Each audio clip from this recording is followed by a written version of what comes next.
mempresentasikan hasil diskusi kelompok kami yang berjudul Etika Komputer. Tanpa berlama-lama, izinkan saya memperkenalkan diri.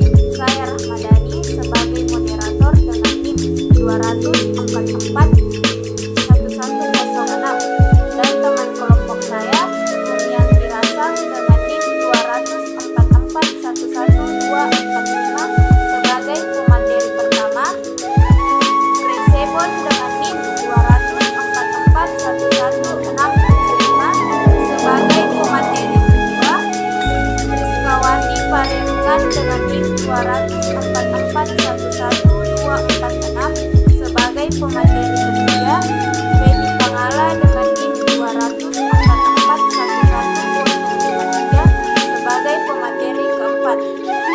Baiklah, untuk pemateri pertama dipersilahkan.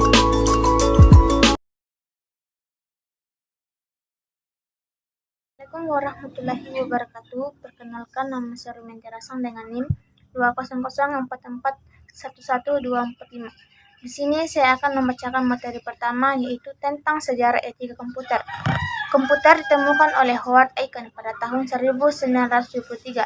Penemuan komputer di tahun 1973 ini menjadi tanggal lahirnya etika komputer, yang kemudian berkembang hingga menjadi sebuah disiplin ilmu baru di bidang teknologi, yang terbagi menjadi 4. Yang pertama, generasi pertama di era 1940-an, generasi kedua era 1960-an, generasi ketiga di era 1970-an, di generasi keempat yaitu di era 1990-an. Pengertian etika komputer merupakan seperangkat asas atau nilai yang berkenaan dengan penggunaan komputer. Etika komputer berasal dari dua suku kata, yaitu etika. Dalam bahasa Yunani, ethos adalah adat istiadat atau kebiasaan yang baik dalam individu, kelompok maupun masyarakat. Dan komputer dalam bahasa Inggris yaitu to compute. Compute merupakan alat yang digunakan untuk menghitung dan mengelola data. Assalamualaikum warahmatullahi wabarakatuh dan selamat siang. Perkenalkan, nama saya Gresebon NIM 244 11671 sebagai pemateri yang kedua.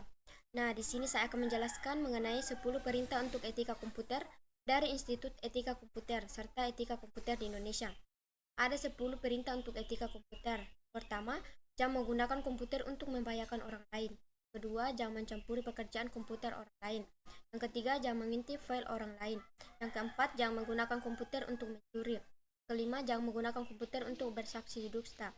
Yang keenam, jangan menggunakan atau menyalin perangkat lunak yang belum kamu bayar. Yang ketujuh, jangan menggunakan sumber daya komputer orang lain otorisa.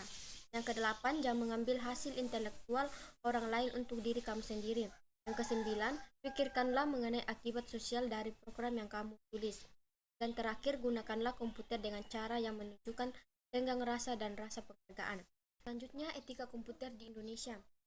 Di kalangan masyarakat memiliki hak-hak tertentu berkaitan dengan penggunaan komputer.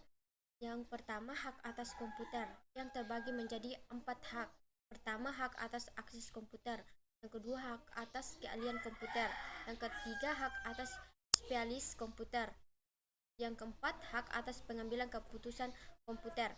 Yang kedua, hak atas informasi, yang terbagi menjadi 4 hak. Pertama, hak atas privasi. Yang kedua, hak atas akurasi. Yang ketiga, hak atas kepemilikan. Dan terakhir, hak atas akses. Itulah penjelasan saya mengenai 10 perintah untuk etika komputer dan etika komputer di Indonesia. Sekian dan terima kasih.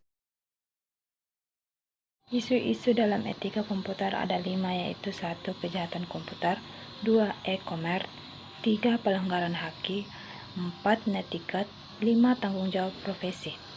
Cara-cara mencegah kejahatan komputer ada 3, yaitu 1.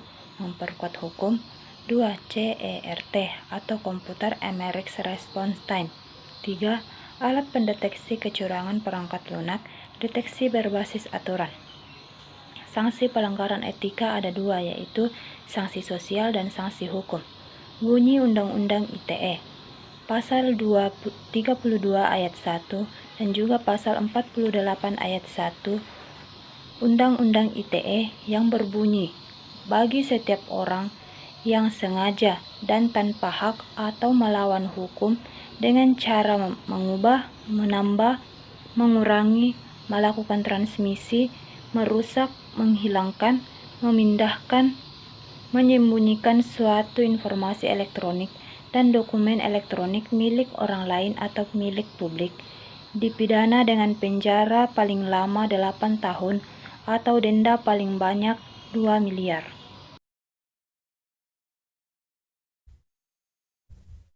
Assalamualaikum warahmatullahi wabarakatuh. Perkenalkan, nama saya Penny Panggala, NIM 244111053. Baiklah, saya akan melanjutkan materi yang dibawa oleh Priska, yaitu contoh studi kasus pembajakan. Contohnya, kasus Prayoga dan Pramana.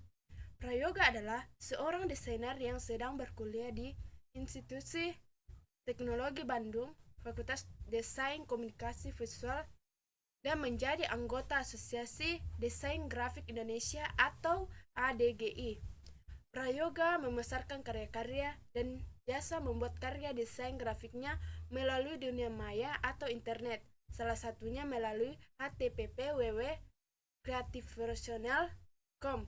Pada tanggal 29 Agustus 2008, Prayoga mendapatkan laporan dari ADGI bahwa karya desain grafiknya digunakan seorang dalam blog di website http://wordpress.com dan diakui sebagai ciptaan dari seorang warga India yang beridentitas Pramana. Desain grafis tersebut didapatkan dengan cara didownload dari website http://www.creativeprofessional.com tanpa seizin Prayoga.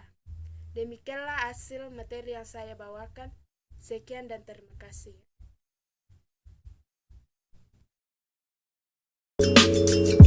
Demikianlah diskusi dari kelompok 3. Saya